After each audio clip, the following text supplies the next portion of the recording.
കുറച്ച് പച്ചക്കറി ചെയ്യണേ. പിള്ളേരെയും കൂടി ഉൾപ്പെടുത്തിയിട്ടാണ് ഇത് ചെയ്യുന്നത്. അതിന് ഒരുപാട് കാരണങ്ങളുണ്ട്. കുറച്ച് കാരണങ്ങൾ ഞാൻ പറയാം. ഒന്ന്, നമുക്ക് നല്ല അടിപൊളി പച്ചക്കറി കഴിക്കാൻ വിഷമില്ലാത്ത നല്ല ടേസ്റ്റാണ്. നമ്മൾ കഴിച്ചുകൊണ്ടിരിക്കുന്നത് കൂടുതലും നമ്മളിവിടെയൊക്കെ നിലമ്പൂർ ഭാഗത്തൊക്കെ തമിഴ്നാട്ടിൽ നിന്ന് വരുന്ന പച്ചക്കറികളാണ്. കൂടുതലും വിഷം അടിച്ചാണല്ലോ വരിക. ബിസിനസ് രീതിയിൽ കൃഷി ചെയ്യുമ്പോൾ സ്വാഭാവികമായിട്ട് അവർ പെസ്റ്റിസൈഡ്സ് കണ്ടമാനം ഉപയോഗിക്കും. അത് നമ്മൾ സ്ഥിരം ഉപയോഗിക്കുമ്പോൾ അതിൻ്റെതായ അസുഖങ്ങൾ നമുക്കിവിടെയൊക്കെ ഉണ്ട്.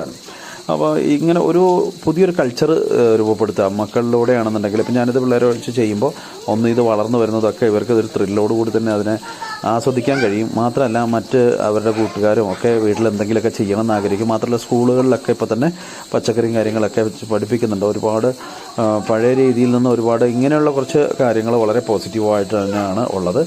അപ്പോൾ അത് നമ്മൾ ഒപ്പം നിന്നുകൊണ്ട് പേരൻസ് അവരുടെ ഒപ്പം നിന്നുകൊണ്ട് ചെയ്ത് കാണിച്ചു കൊടുക്കുക, ചെയ്ത് മാതൃക. അല്ലാതെ നമ്മൾ പറഞ്ഞുകൊണ്ടല്ല, പറയുന്നത് നമ്മൾ ചെയ്ത് കാണിച്ചു കൊടുക്കണം. അപ്പോൾ അതിൽ കുറച്ചെങ്കിലും ആൾക്കാർക്ക് അതിലൊരു എന്തെങ്കിലും ഒരു മോട്ടിവേഷൻ തോന്നിയിട്ട് ചെയ്യാൻ പറ്റിക്കഴിഞ്ഞാൽ അത് ഇതിൻ്റെ ഒരു വലിയൊരു പോസിറ്റീവായിട്ട് ഞാൻ കരുതുന്നു. അപ്പോൾ മാക്സിമം ആൾക്കാർ ഇത് ഇഷ്ടപ്പെടുന്ന ആൾക്കാർ ഇത് ഷെയർ ചെയ്ത് വീട്ടിൽ, നമ്മുടെയൊക്കെ വീട്ടിൽ ചെറിയ രീതിയിൽ, ഇനി എത്ര ചെറിയ കുറഞ്ഞ സ്ഥലങ്ങളിലാണെങ്കിൽ 10 ഗ്രോ ബാഗ് വെച്ചിട്ട് പൂർണ്ണമായിട്ട് നമുക്ക് ജൈവ രീതിയിൽ നമുക്ക് ഉൽപ്പന്നങ്ങൾ പച്ചക്കറിയൊക്കെ നമുക്ക് കിട്ടാനുള്ള ഒരു സാഹചര്യം ഉണ്ടാകട്ടെ എന്ന് ആശംസിക്കുന്നു. ഇഷ്ടപ്പെടുന്നവർ ഷെയർ ചെയ്യാം. Thank you.